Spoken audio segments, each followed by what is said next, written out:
Chers amis, bonjour et bienvenue dans ce nouvel unboxing. C'est le 3e épisode sur les objets anti-stress. La dernière fois, nous avions fait de très belles découvertes, donc j'espère que ce sera également le cas aujourd'hui. Tout est donc dans ce carton et je vous propose que l'on commence par ceci. Ça s'appelle donc Playfoam, vous en avez peut-être déjà vu sur YouTube et c'est une pâte a priori satisfaisante et agréable à manipuler. A priori, on peut en faire soi-même à la maison, mais celle-ci est non toxique, adaptée pour les 3 ans et plus et surtout, elle ne sèche pas. Mais en tout cas, si le produit vous intéresse, n'hésitez pas à me le dire dans les commentaires, j'en ferai peut-être une vidéo dédiée pour vous apprendre à en faire.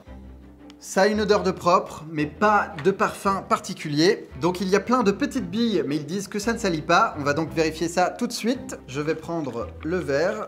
Alors c'est vraiment super particulier, on dirait du polystyrène. Ok. Donc moi j'avais déjà testé, comme vous le savez, le slime.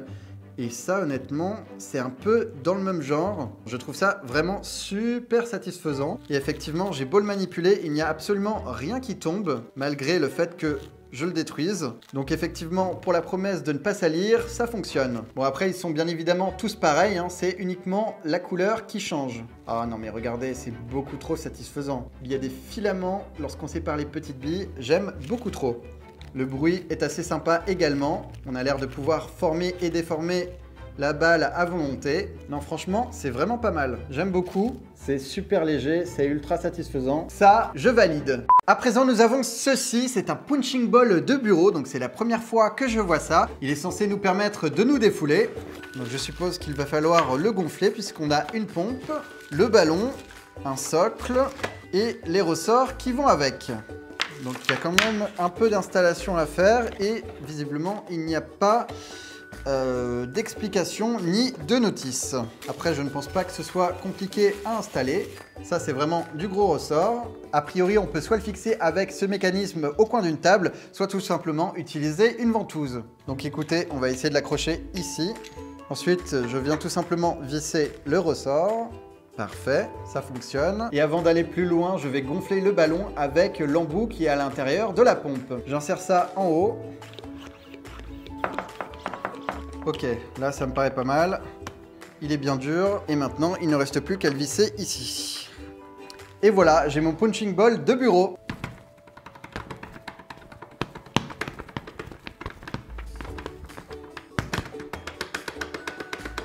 Eh bien écoutez, ça fonctionne plutôt bien, sans être pour autant ultra violent. Aucun danger pour les matériels informatiques.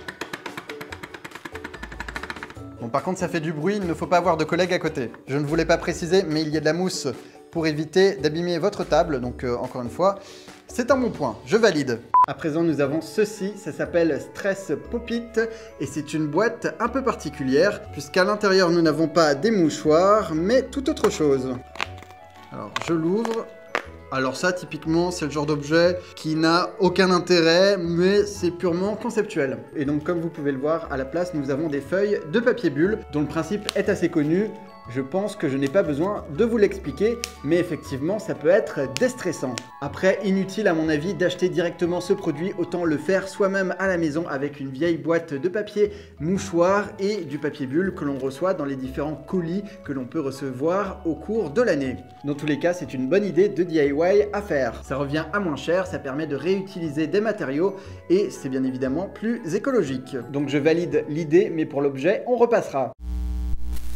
Objet suivant, il s'agit de la Clever Putty. Très bon accent. Donc c'est une pâte a priori qu'on peut moduler à l'infini et qui nous permet de faire pas mal de choses. On peut également l'étirer comme un chewing-gum. Je dois avouer que c'est satisfaisant. Ça reste bien en place. Non mais regardez-moi ça. C'est trop bizarre parce que c'est à la fois dur et mou. En tout cas, contrairement au slime, ça ne colle absolument pas aux mains. Ça ne laisse pas de résidus. On peut également la casser si on tire très fort. Voilà, ça ne sert à rien, mais ça peut occuper les mains. Et là, par exemple, j'ai fait une saucisse. Il y a de nombreuses manières de se l'approprier et c'est ça qui est intéressant. Eh bien écoutez, ça aussi, je valide. Ensuite, j'ai acheté 2 figurines squishy qui sont plus grandes que celles qu'on avait testées la dernière fois, mais qui devraient être tout aussi agréables à manipuler. Ah oui, non mais c'est génial. Par contre, est-ce qu'elles retrouvent leur forme ? Effectivement, j'ai bien l'impression. Donc c'est une sorte de mousse mais ultra particulière. Je sais pas comment vous expliquer ça, mais c'est un truc de dingue. C'est encore mieux que les miniatures que j'avais testées dans le premier épisode. Oh là là là là. Ça se compacte vraiment beaucoup. Ça a une bonne odeur, je crois que c'est parfumé. Et en plus, je trouve ça super mignon. Et pour se déstresser, c'est juste parfait. Non mais c'est formidable, regardez-moi ça. Je suis complètement fan. C'est génial. Ça aussi, c'est validé. Alors ensuite, nous avons une petite boîte avec à l'intérieur une pâte magnétique. Je vais vous montrer comment ça fonctionne. On a des petits yeux pour créer notre monstre, un cube aimanté et notre pâte qui est rouge sang. Bien évidemment, elle existe dans plusieurs couleurs. Ah, j'aime pas du tout la texture, mais c'est dégueulasse. Ah oui, j'ai l'impression que ça peut tacher la table. Donc écoutez, je la mets au fond de la boîte. Je vais mettre les yeux pour symboliser... Oh, le monstre. Et voici le résultat. Et à l'aide de l'aimant, on va pouvoir déranger ce petit monstre.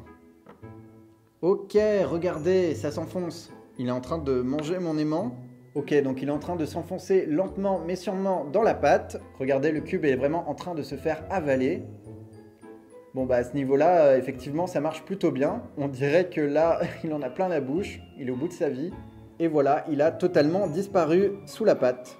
Voilà, c'est tout. Donc écoutez, on ne va pas se mentir, ce n'est pas incroyable et hyper amusant. C'est bien de tester ça une fois, mais au-delà de ça, est-ce que c'est vraiment anti-stress? J'en suis pas convaincu. En tout cas, ça vaut pas le coup de l'acheter, même si effectivement ça peut être marrant. Personnellement, je ne valide pas. Alors ça, c'est un objet qui a l'air fort intéressant. Il s'agit d'une petite valise de survie qui est censée aider les personnes qui ont peur de prendre l'avion. À l'intérieur, il y a plusieurs objets qui sont censés les aider à déstresser.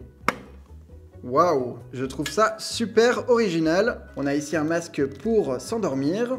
Il me semble qu'ils en proposent dans les avions. Ensuite, on a une petite lingette de visage qu'il faut tremper dans de l'eau. Pour le moment, ça ressemble à un disque, mais lorsqu'on va le tremper dans de l'eau, ça va devenir une lingette humide. Regardez, ça se déplie. Ah oui, c'est très épais. Et voilà. Donc effectivement, c'est plutôt sympa. En numéro 3, on a quelque chose d'anti-nausée.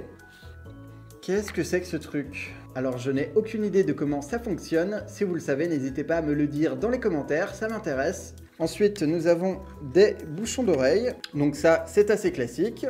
Et pour finir, un petit carnet avec un stylo. Voilà, c'est plutôt sympathique. Après, on ne va pas se mentir, je pense que la plupart de ces objets sont fournis gratuitement au sein des vols commerciaux. Alors là, nous avons quelque chose de vraiment particulier puisqu'il s'agit d'une saucisse. Comme vous le voyez, il précise que ce n'est pas de la nourriture, on s'en doutait un peu. C'est un objet anti-stress assez classique, mais je trouvais la forme originale. Ah oui, ok. Ah, je m'attendais pas à ça, la texture est vraiment particulière. Ça fait vraiment super bizarre d'avoir ça dans les mains. Ok, ça s'étire. J'ai l'impression qu'il y a du sable à l'intérieur, donc effectivement, ça peut être vraiment déstressant. Écoutez le bruit que ça fait. C'est plutôt sympa. Ça n'a pas du tout la texture des objets anti-stress habituels. Là, c'est complètement différent. Ça a l'air d'être en caoutchouc, la matière est assez agréable. Je valide. Voilà, c'est maintenant terminé. Si vous avez apprécié et que vous voulez un autre épisode, n'hésitez pas à mettre un pouce en l'air. Et quant à moi, je vous dis à très bientôt pour de nouvelles aventures. Au revoir.